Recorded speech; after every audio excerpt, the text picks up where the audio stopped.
अब autonomic nervous system की भी दो टाइप्स होती हैं। नंबर 1 आपके पास आता है पैरासिम्पैथेटिक, ठीक है, एंड अदर इज सिंपैथेटिक। बिल्कुल इसका उल्टा होता है पैरासिम्पैथेटिक में। पैरासिम्पैथेटिक में ये सब नीचे जाते हैं। हाइंड ब्रेन में क्या क्या चीजें शामिल है?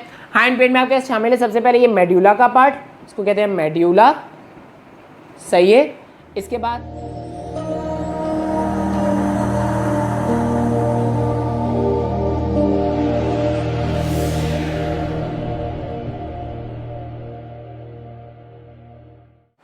नर्वस सिस्टम की अगर हम बात करें तो नर्वस सिस्टम दो तरीके का होता है। Number 1 is diffuse nervous system and another is centralized nervous system. अब डिफ्यूज नाम से जाहिर कर रहा है कि डिफ्यूज यानी कि फैला हुआ, और सेंट्रलाइज का मतलब एक जगह पे कॉम्पैक्ट हुआ हुआ। तो इम्पॉर्टेंट क्या है इस चीज़ में कि आपको ये बात पता होनी चाहिए कि डिफ्यूज कौन से ऑर्गेनिजम्स में पाया जाता है और सेंट्रलाइज कौन से ऑर्गेनिजम्स में पाया जाता है। तो आसान सी बात है, जो रेडियल ऑर्गेनिजम्स होते हैं यानी कि जिनकी सिमेट्री रेडियल होती है या जिनकी सिमेट्री बायलेटरल होती है, ठीक है, ये दो तरीके के होते हैं एनिमल्स। अब बायलेटरल कौन होते हैं? जिनके दोनों साइड यानी कि कंपेरेटिबल होती है, हमारी जैसे कि होती है। इसके अलावा अदर अगर सिंपलेस्ट ऑर्गेनिज्म में देखें तो हमारे पास प्लेनेरिया की भी एक एग्जांपल है, ठीक है, जो कि एक फ्लैट फॉर्म है लेकिन वो बायलेटरल है। तो उनमें क्या होता है, उनमें जो सेंट्रल नर्वस सिस्टम होता है वो सेंट्रलाइज्ड होता है। जबकि अगर हम बात करें रेडियल ऑर्गेनिजम्स की, ठीक है, यानी कि रेडियल सिमेट्री जिसकी हो, सर्कुलर सिमेट्री हो, जिसका कोई साइड नहीं हो, कोई एंटीरियर या पोस्टीरियर का कुछ हिसाब नहीं पता हो, कोई भी साइड एंटीरियर या पोस्टीरियर बन सकती है, तो उन तरह के ऑर्गेनिजम्स में क्या होता है, उन तरह में होता है आपके पास डिफ्यूज नर्वस सिस्टम। और उसमें क्या होता है, उसमें हल्का सा भी अगर कहीं पर भी अगर स्टिमुला का इम्पल्स आता है या सेंस आता है तो वो डिफ्यूज़ हो जाता है, फैल जाता है पूरा, वो पूरा फैल जाता है, ठीक है। लेकिन सेंट्रलाइज में ऐसा नहीं होता। सेंट्रलाइज में जैसे कि मैंने आपको बताया था कि रिसेप्टर आता है, ठीक है, वो जाता है ऊपर सेंट्रल नर्वस सिस्टम के बाद और फिर उसके बाद इफेक्ट आता है। सो एक ऑर्गेनाइज फॉर्म में होता है आपके पास सेंट्रलाइज नर्वस सिस्टम की अगर हम बात करें तो हमारे पास आता है सबसे common example, that is human nervous system. और human nervous system is centralise. अच्छा, ह्यूमन नर्वस सिस्टम के अंदर भी दो तरह के नर्वस सिस्टम होते हैं। Number 1 is central nervous system and another is peripheral nervous system. Central का मतलब सेंटर में, पेरिफेरल का मतलब पेरिफेरी यानी कि दूर। अब होता क्या है, फॉर एग्जांपल आपके पास ये ह्यूमन है, ठीक है, और इसका जो सेंट्रल नर्वस सिस्टम है वो यहाँ पर है। अब यहाँ से जो नर्व्स हैं वो ज़ाहिर है नीचे जाती होंगी। ये ब्रेन है ना, आपका ब्रेन है, और ब्रेन से नीचे आपके पास नर्व्स जाती होंगी, ठीक है। आपको पता है स्पाइनल कॉर्ड होता है, सही है, स्पाइनल कॉर्ड का भी आपको पता है। तो ये ब्रेन और स्पाइनल कॉर्ड जो है ये आपके पास आते हैं सेंट्रल नर्वस सिस्टम में, क्योंकि सेंटर में होते हैं। यहाँ से फिर नर्व्स निकलती हैं, वो पूरी बॉडी में फैलती हैं। वो जो नर्व्स निकलती हैं उन नर्व्स को हम कहते हैं पेरिफेरल नर्वस सिस्टम, ठीक है। और पेरिफेरल नर्वस सिस्टम होता है दो तरीके का, तो ये बात भी आपको पता होनी चाहिए। पेरिफेरल नर्वस सिस्टम दो तरीके का कैसे होता है? तो दो तरीके का पेरिफेरल नर्वस सिस्टम कौन सा होता है? एक तो वो जो ये नर्व्स निकल के जाती हैं आपके स्केलेटन में, मसल्स में, या फिर आपकी स्किन में, इनको हम कहते हैं somatic nervous system. Somatic nervous system. Somatic क्यों कहते हैं? क्योंकि इस पर आपका जो फंक्शन है वो वॉलंटरी होता है, यानी कि आप अपनी मर्जी से तो नहीं, लेकिन आप अपनी मर्जी से एक तरीके से कि काम कर सकते हैं। यानी अगर मैं चाहूँ तो मैं अपना हाथ उठाना चाह रहा हूँ तो मैं अपना हाथ उठा लूँगा, ये वॉलंटरी फंक्शन है ना, तो ये सोमैटिक नर्वस सिस्टम में आता है। लेकिन ऐसा कौन सा नर्वस का फंक्शन है जो कि मेरी मर्जी से नहीं हो रहा? दैट इज़ हार्ट और मेरे गट, ठीक है, मेरा इंटेस्टाइन, उसकी जो मसल कॉन्ट्रैक्शंस हो रही हैं वो मेरी मर्जी से नहीं हो रही। तो वो जो नर्वस सिस्टम होता है वो होता है ऑटोनॉमिक नर्वस सिस्टम, ठीक है, ऑटोनॉमिक नर्वस सिस्टम। और वो होता है इनवॉलेंट्री। अब ऑटोनॉमिक नर्वस सिस्टम की भी दो टाइप्स होती हैं। नंबर 1 आपके पास आता है पैरासिम्पैथेटिक, ठीक है, एंड अदर इज सिंपैथेटिक। अब ये सब क्या होते हैं, इनके ऊपर डिटेल में आगे बात तो हो जाएगी, लेकिन फिलहाल हम बात करने जा रहे हैं ब्रेन और स्पाइनल कॉर्ड के ऊपर। तो ब्रेन और स्पाइनल कॉर्ड में क्योंकि सेंट्रल नर्वस सिस्टम का पार्ट है और एक बड़ा टॉपिक भी है, लेकिन ब्रेन और स्पाइनल कॉर्ड को मैं फिलहाल समझाऊंगा तो नहीं, क्योंकि क्रैश कोर्स का टॉपिक है, तो सिर्फ हम इंपॉर्टेंट टॉपिक्स की बात करेंगे। तो ब्रेन क्या होता है? ब्रेन आपके सेंटर का पार्ट है। ब्रेन बनता कैसे है? तो बेसिकली आपके पास एम्ब्रियो कहते हैं बेबी, ठीक है, जब आप माँ के पेट में जो बच्चा होता है उसको एम्ब्रियो कहते हैं, ठीक है। उसमें जब ब्रेन बन रहा होता है तो एक ट्यूब होती है, ठीक है, उस ट्यूब में 3 पार्ट बन जाते हैं, 1 2 3। पहला पार्ट बन जाता है फोर ब्रेन, दूसरा पार्ट बन जाता है मिड ब्रेन और तीसरा पार्ट बन जाता है हाइंड ब्रेन, ठीक है। फोर पहले, मिड बीच में, हाइंड बाद में। फिर बाद में फोर ब्रेन के भी 2 पार्ट हो जाते हैं, एक छोटा पार्ट और एक बड़ा पार्ट, ठीक है। जो बड़ा पार्ट होता है बाहर वाला उसको हम कहते हैं टेलेंसिफेलॉन और जो अंदर वाला पार्ट होता है उसको हम बोलते हैं डायेंसिफेलॉन। ये कॉमन से आपके पास लॉजिक से जो आपको पता होने चाहिए, आपको पता होंगे भी, ठीक है। यहाँ तक बात क्लियर है तो फिर आगे बात करते हैं। अब टेलेंसिफेलॉन और डायेंसिफेलॉन अगर हम पूरे नर्वस सिस्टम के अंदर देखें, हमारे पास ये नर्वस सिस्टम है, ठीक है। फॉर एग्जांपल ये आपके पास पूरा ब्रेन है, ये पूरा ब्रेन है, ठीक है। तो ब्रेन का जो आउटर पार्ट होता है उसको हम कहते हैं कॉर्टेक्स, ठीक है। कॉर्टेक्स डार्क पार्ट जो होता है, याद है आपको, हमने किडनी में भी पढ़ा था, डार्क पार्ट जो था उसको हमने कहा था कॉर्टेक्स, ठीक है। लेकिन कॉर्टेक्स तो है लेकिन इसका नाम होता है सेरिब्रम, BRUM ब्रम, ठीक है, सेरिब्रम। और यही सेरिब्रम है जो कि आपके सारे मेन फंक्शंस परफॉर्म करता है, मेमोरी, स्किल्स और आपके हाथ पैर चलाना, ठीक है। ये सारे काम सेरिब्रम फंक्शन करता है, मोटर फंक्शन जितने भी आपके, सही है। सेरिब्रम के अंदर अगर हम देखें तो हमारे पास क्या था, मैंने बताया था डायेंसिफेलॉन। तो ये आपके पास यहाँ पे आ जाता है डायेंसिफेलॉन का पार्ट, ठीक है। अब डायेंसिफेलॉन में क्या क्या चीज़ें शामिल हैं? डायेंसिफेलॉन में आपके पास शामिल है 2 चीज़ें, नंबर 1 इज थैलेमस और नंबर 2 इज हाइपोथैलेमस। अब हाइपोथैलेमस जो है वो अकेला नहीं होता, ठीक है, उसके साथ और भी चीज़ें होती है, लेकिन मैं चाह रहा हूँ कि आपके लिए सिंपल से सिंपल रखूँ ताकि आपको समझने में मुश्किल ना हो। तो अभी तक जो हमने बात करी है वो बात करी है फोर ब्रेन जो है आपका, अभी हम फोर ब्रेन की बात कर रहे हैं, ठीक है। फोर ब्रेन की बात कर रहे हैं, यानी कि पहला वाला पार्ट ब्रेन का। फोर ब्रेन टूटता है 2 हिस्सों में, नंबर 1 इज टीलेंसिफेलॉन, ठीक है, और दूसरा क्या है आपके पास, डायेंसिफेलॉन।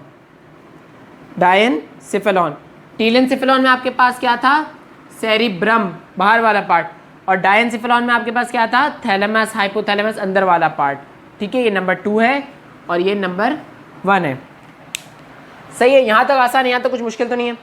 इसके बाद हम बात करते हैं, इसके बाद फोर ब्रेन की बात क्या था, मिड ब्रेन, ठीक है। तो मिड ब्रेन बहुत छोटा सा पार्ट है और ये आपके पास आता है बिल्कुल इसी के नीचे। जब आपका ब्रेन, ये आपका ब्रेन है, ठीक है, यहाँ से आपके पास आ गया मिड ब्रेन, ये हिस्सा आपके पास कहलाता है मिड ब्रेन, ठीक है। और मिड ब्रेन में ज़्यादा कुछ नहीं होता, इसमें सिर्फ फाइबर्स की क्रॉसिंग हो रही होती है, ठीक है।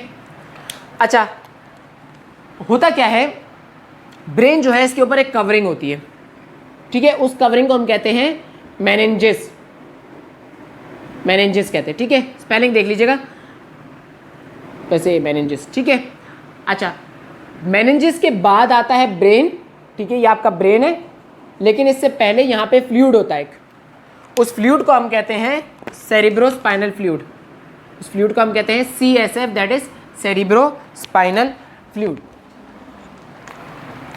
फिर आगे आपके पास मिड ब्रेन, और मिड ब्रेन के बाद आपके पास एक और नीचे का हिस्सा बनता है जिसको हम कहते हैं हाइंड ब्रेन, ठीक है, हाइंड ब्रेन। अब हाइंड ब्रेन में क्या क्या चीज़ें शामिल है, हाइंड ब्रेन में आपके पास शामिल है सबसे पहले ये मेड्यूला का पार्ट, इसको कहते हैं मेड्यूला, सही है।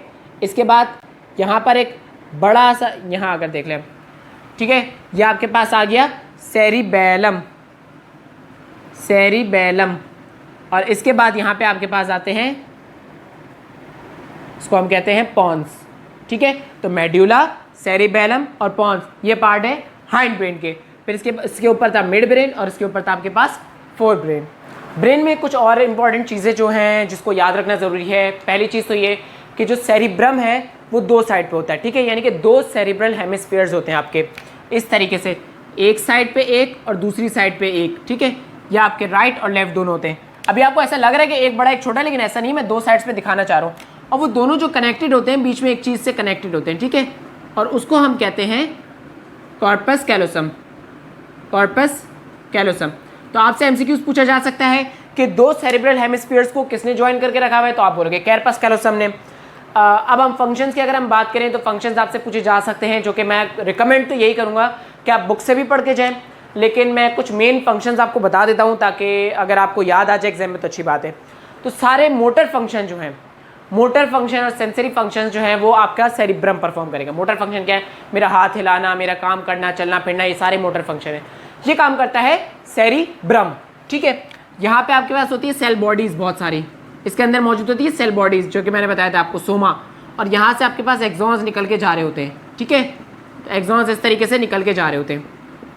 अच्छा, एक चीज़ नोट करें, अगर आप देखें तो इस सेरिब्रम से जितनी भी सेल बॉडीज हैं, ठीक है, वो एक साथ जमा है।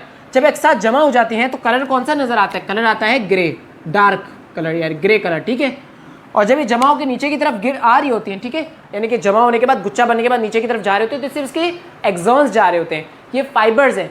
और जहाँ ज़्यादा फाइबर्स होते हैं और आपके पास सेल बॉडी नहीं होती तो वहाँ कलर थोड़ा लाइट होता है, तो उस जगह को हम कहते हैं वाइट। ठीक है, तो अब ये चीज़ आपने याद रखनी है। अगर ब्रेन की बात करूँ मैं, तो ब्रेन में अगर मैं आउटर पार्ट की बात करूं, बाहर वाला पार्ट, तो आउटर आपके पास क्या है? ग्रे है। और अगर मैं इनर की बात करूं तो इनर आपके पास क्या है? वाइट है। ठीक है, लेकिन यहां से नीचे जाने के बाद, यहां से नीचे जाता है क्या आता है? पहले आपके पास मिड ब्रेन आता है, मिड ब्रेन के बाद आपके पास हाइंड ब्रेन आता है। ठीक है, और यहाँ पे आपके पास क्या था? सेरिबेलम था। ठीक है, सेरिबेलम के बाद फिर ये नीचे आ जाता है, फिर ये अब ये कनेक्ट हो जाती है स्पाइनल कॉर्ड। अब आ जाती है स्पाइनल कॉर्ड। अब स्पाइनल कॉर्ड क्या है? स्पाइनल कॉर्ड में से निकलती हैं इंडिविजुअल नर्व्स। ठीक है, हर लेवल पे, ये मेरे पूरा स्पाइनल कॉर्ड है ना, हर लेवल पे नर्व निकल रही है और वो जा रही है पूरी बॉडी में। ठीक है, तो अब स्पाइनल कॉर्ड को अगर मैं यहाँ से काटूँ, अगर मैं यहाँ से काटूँ तो स्पाइनल कॉर्ड को काटने के बाद जाहिर है अगर यूँ काटूंगा तो गोल सा है, तो यूँ देखूंगा। ठीक है, अब काटने के बाद मैंने काटा तो यूँ है, लेकिन मैं देखूंगा यूँ। ठीक है, अगर मैं ऐसे देखूँ तो आपके पास एच शेप बनी हुई होगी। अब वो एच शेप ऐसी होगी, कुछ इस तरीके का होगा शेप, और बीच का जो पार्ट होगा वो आपके पास डार्क होगा थोड़ा। ठीक है, और बाहर का जो पार्ट है वो आपके पास लाइट होगा। तो स्पाइनल कॉर्ड में उल्टा होता है, स्पाइनल कॉर्ड में जो इनर पार्ट है वो आपके पास ग्रे होता है और आउटर पार्ट आपके पास वाइट होता है। इसकी वजह ये है कि आपके पास ये जो फाइबर्स हैं ये जाके कनेक्ट होते हैं स्पाइनल कॉर्ड में। स्पाइनल कॉर्ड में एक और टाइप ऑफ सेल्स होते हैं न्यूरॉन के, वो कौन से होते हैं आपके पास? सेंसरी। ठीक है, और यहाँ से कौन से आ रहे होते हैं? मोटर आ रहे होते हैं। ठीक है, तो आपको ये चीज़ें तो याद ही होंगी क्योंकि आपने पढ़ा हुआ है। अभी मैंने थोड़ी देर पहले बताया था मोटर कहाँ होता है, सेंसरी कहाँ होता है। यानी कि यहाँ से अगर ऊपर जा रहे सिग्नल तो सेंसरी, ठीक है, और वापस आ रहे होते हैं तो क्या होते हैं? मोटर। ठीक है ना, इतना तो याद है आपको? अच्छा चलो, ये बात समझ आ गई। इसके अलावा और ब्रेन में कौन कौन सा पार्ट होता है? इसके अलावा आपके पास होता है हाइपोथैलेमस, जैसे मैंने बताया था। हाइपोथैलेमस की एक बात यह है, हाइपोथैलेमस इस तरह का आपके पास दिखता है और यूँ कनेक्ट होता है वो पिट्यूटरी ग्लैंड से। ठीक है, इस तरीके से होता है, ये होता है पिट्यूटरी ग्लैंड। अब पिट्यूटरी ग्लैंड एक साइड होती है एंटीरियर और एक साइड होती है पोस्टीरियर। ठीक है, और इसका काम क्या होता है हाइपोथैलेमस का? आपको मैंने पहले भी बताया था, हाइपोथैलेमस क्या करवाता है? होम्योस्टेसिस करवाता है, होम्योस्टेसिस करवाता है। ठीक है, सो ब्रेन के जो फंक्शंस है आपको ये याद होने चाहिए। इसके बाद आगे हम बात करते हैं पेरिफेरल नर्वस सिस्टम की, जिसमें ऑटोनॉमिक नर्वस सिस्टम और सिंपैथेटिक नर्वस सिस्टम है। तो ऑटोनॉमिक नर्वस सिस्टम जो है, ठीक है, ऑटोनॉमिक कहाँ होता है मैंने आपको बताया, ये तो सोमैटिक है ना, स्पाइनल नर्व्स को तो छोड़ दें आप। हम बात करते हैं, वेट अ सेकेंड, मैंने कहाँ रखा क्लीनर, इसको मैं अगर हटा देता हूँ, चलो ठीक है। ऑटोनॉमिक नर्वस सिस्टम से पहले मैं बात कर लेता हूँ अभी आपके पास सोमैटिक नर्वस सिस्टम की। ठीक है, सोमैटिक में क्या होता है? आपके पास ये स्पाइनल कॉर्ड, हर स्पाइनल कॉर्ड के एक एक पार्ट से आपके पास नर्व निकलती है। तो ये निकलते हैं आपके पास कितनी नर्व्स? ये आपके निकलते हैं 31 पेयर्स ऑफ नर्व्स। ठीक है, इनको हम कहते हैं 31 पेयर्स ऑफ नर्व। इसके अलावा और 12 नर्व्स होती हैं, वो 12 नर्व्स कहलाती हैं क्रेनियल नर्व्स। ये क्रेनियल नर्व्स जो हैं ये जाके काम करवाती हैं ऑटोनॉमिक नर्वस सिस्टम वाला। ठीक है, इसमें से निकल के, ठीक है, 12 क्रेनियल नर्व्स अलग उसमें से जो आती हैं, उसमें एक होती है वेगस नर्व। ठीक है, ये काम करवाती हैं आपके पास ऑटोनॉमिक नर्वस सिस्टम। अब ऑटोनॉमिक नर्वस सिस्टम में क्या होता है? ऑटोनॉमिक नर्वस सिस्टम में आपकी बॉडी में मौजूद जितने भी ऑर्गन्स हैं उसमें मौजूद होता है स्मूथ मसल्स। अब स्मूथ मसल ने कॉन्ट्रैक्ट भी होना होता है, रिलैक्स भी होना होता है, तो उसका काम कौन करेगा? उसका काम करेगा ऑटोनॉमिक नर्वस सिस्टम। और कब कॉन्ट्रैक्ट होना चाहिए, कब रिलैक्स होना चाहिए, वो कब बताए, वो कौन बताएगा? वो भी बताएगा ऑटोनॉमिक नर्वस सिस्टम। और क्या ये आपके कंट्रोल में है? नहीं, आपके कंट्रोल में नहीं है। तो दो तरह के ऑटोनॉमिक नर्वस सिस्टम होते हैं, number 1 is parasympathetic and number 2 is sympathetic nervous system. अब पैरासिम्पैथेटिक और सिंपैथेटिक का मेन डिफरेंस क्या है, जो कि आपसे पूछा जाएगा, ठीक है। मेन डिफरेंस तो ये है कि पैरा कहते हैं, पैरा यानी कि बैठ जाओ, सुकून में बैठ जाओ, ठीक है। मैं इसलिए समझा रहा हूँ क्योंकि मैंने इस तरह से याद रखा है, पैरा मतलब बैठ जाओ, सुकून में बैठ जाओ। तो ये जो कंडीशन होती है ये रेस्टिंग स्टेज होती है, यानी कि जब आप सुकून में होते हैं, ठीक है, सुकून वाली कंडीशन, जब आपको कोई टेंशन नहीं है, बिल्कुल आप चिल हैं, सही है, इस कंडीशन को हम कहते हैं पैरासिम्पैथेटिक। सिंपैथेटिक होती है आपकी स्ट्रेस कंडीशन, जब आपने फाइट करनी होती है, फाइट और फ्लाइट, ठीक है, इसका नाम बहुत कॉमन है, फाइट और फ्लाइट इसको बोलते हैं। अच्छा, अब आप मुझे खुद बताएं, फाइट और फ्लाइट वाली कंडीशन में क्या आपकी सांस तेज फूलने लग जाती है? ऐसा ही होता है। तो यानी कि आपकी जो ब्रीथिंग है, ठीक है, वो क्या हो जाती है, ब्रीथिंग आपकी बढ़ जाती है, ठीक है। और इसके अलावा क्या हो जाता है, आपके प्यूपल्स जो है वो डायलेट हो जाते हैं, खतरा नज़र आ जाता है, ठीक है। और आपकी जो ब्लड कैपिलरीज है, हार्ट बीट जो है वो तेज़ हो जाती है। तो क्या होता है, ब्रीथिंग तेज़, हार्ट बीट तेज़, और क्या, प्यूपिल डायलेट, यानी कि हार्ट बीट तेज़, ब्रीथिंग तेज़ और प्यूपिल डायलेट। एक चीज़ है जो कि नीचे हो जाती है, वो क्या है, वो है आपका डाइजेस्टिव सिस्टम। यानी कि अब आप सोचें, खुद सोचने वाली बात है, अगर लड़ाई के वक्त है तो क्या उस वक्त आपकी जो बॉडी है वो इस चीज़ पे फोकस करेगी कि खाना हजम करूं? नहीं ना, वो उस चीज़ पे फोकस करेगी जो आपकी ज़रूरत में आएगी, जैसे कि आपका ब्लड प्रेशर, ठीक है, आपका ब्रीथिंग स्टेटस और आपके प्यूपिल्स डायलेट करवाना। बिल्कुल इसका उल्टा होता है पैरासिम्पैथेटिक में। पैरासिम्पैथेटिक में ये सब नीचे जाते हैं, हार्ट बीट कम हो जाती है क्योंकि सुकून में कोई टेंशन नहीं है, ब्रीथिंग स्टेटस नीचे हो जाता है, आपके प्यूपिल्स भी हैं जो नॉर्मल कॉन्ट्रैक्ट हो जाते हैं, लेकिन डाइजेस्टिव आपका बढ़ जाता है, डाइजेस्टिव आपके पास बढ़ जाता है। So that's all about the autonomic nervous system.